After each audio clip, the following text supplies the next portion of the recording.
brief explanation.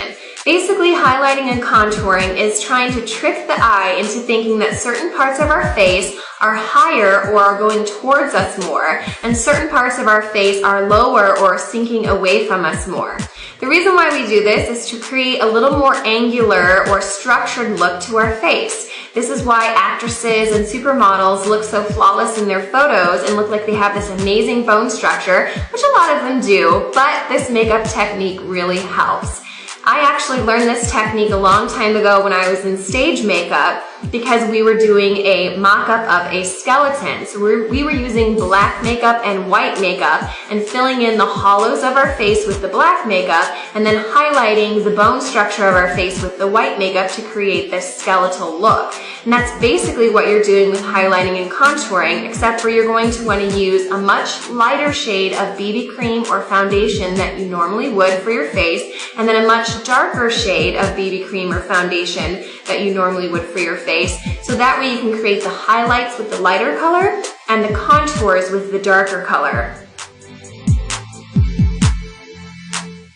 So what I want you to do is just explore your own face, because everybody's face and bone structure is a little bit different, so how you apply your highlights and contours is going to be slightly different from the way that I apply mine. So what I want you to do is just touch your face, feel your bone structure. Start with your jaw, which is obviously at the bottom of your face.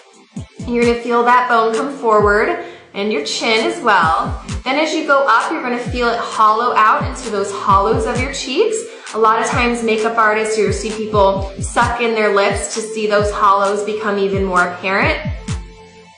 That's the hollows of your cheeks. Then as you move forward or up, you're going to feel your cheekbones that are sticking forward. Then you go through and obviously your nose sticks forward as well. Your brow bone. And then you have another hollow in your temples. And then your forehead sticks forward more also. So however your bone structure is particularly laid out is going to help you with your highlights and contours.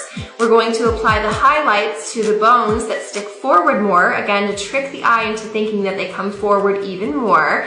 So this is going to be our jaw and our chin. We're going to put it on our cheekbones and then just underneath this entire eye area just to brighten up and lighten up that entire area. We're going to put it right on the top of our nose, on our brow bones, which we also use eyeshadow for highlighting there, and then on our forehead and just in this whole general area.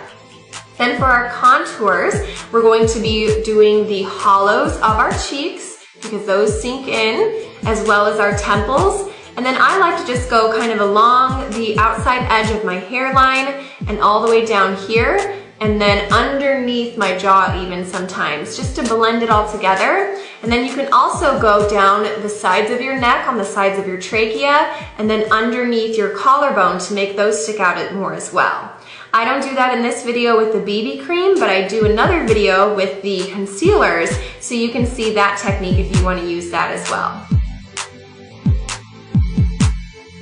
So we're going to take our BB Flawless in the lightest color, put it onto our foundation brush, and we are going to just sweep it onto all of those highlighted places that we found.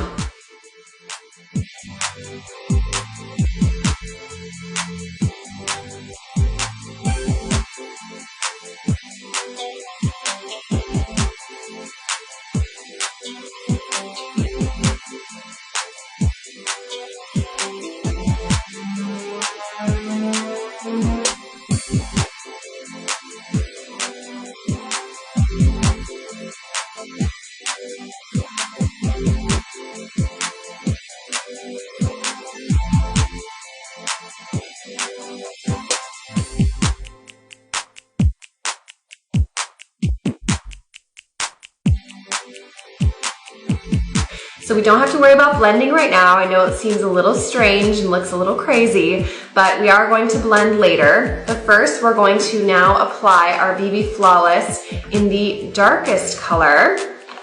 And this time I'm going to use the concealer brush, the small one that is from Younique, just because we're not placing this in quite as large of spaces. So I'm going to get it on my concealer brush, and I'm going to put this in all of the hollows of my face that we found earlier.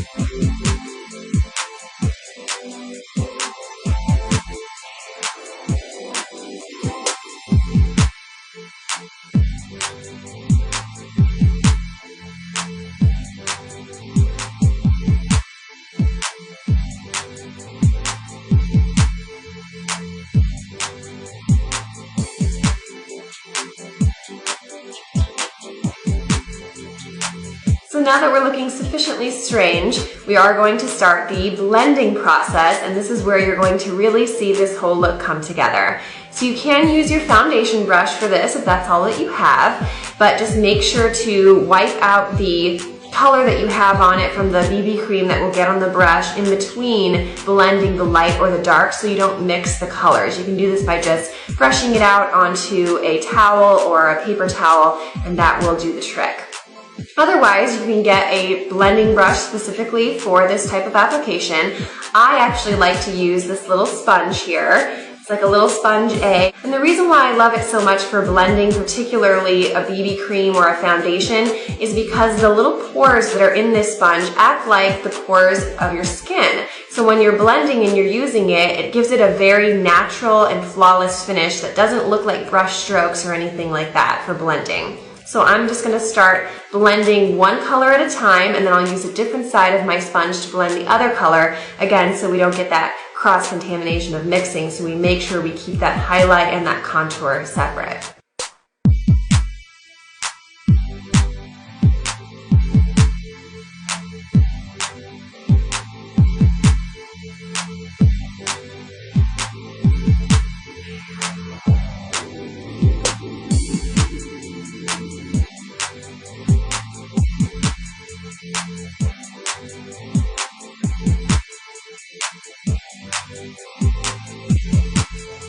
So now I have my highlights all blended, and I'm going to now blend my contours.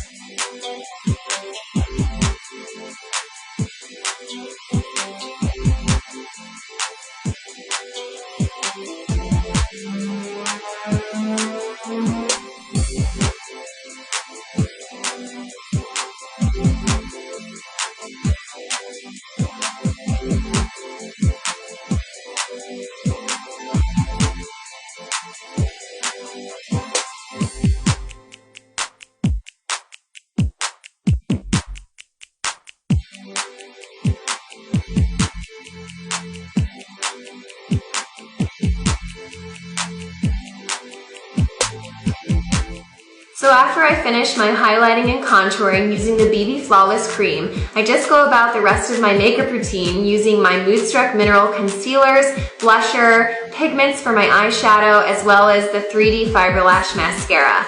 So thank you so much for watching this video. I hope that you found it enjoyable and useful for you. Thanks so much again for watching, and I'll see you soon.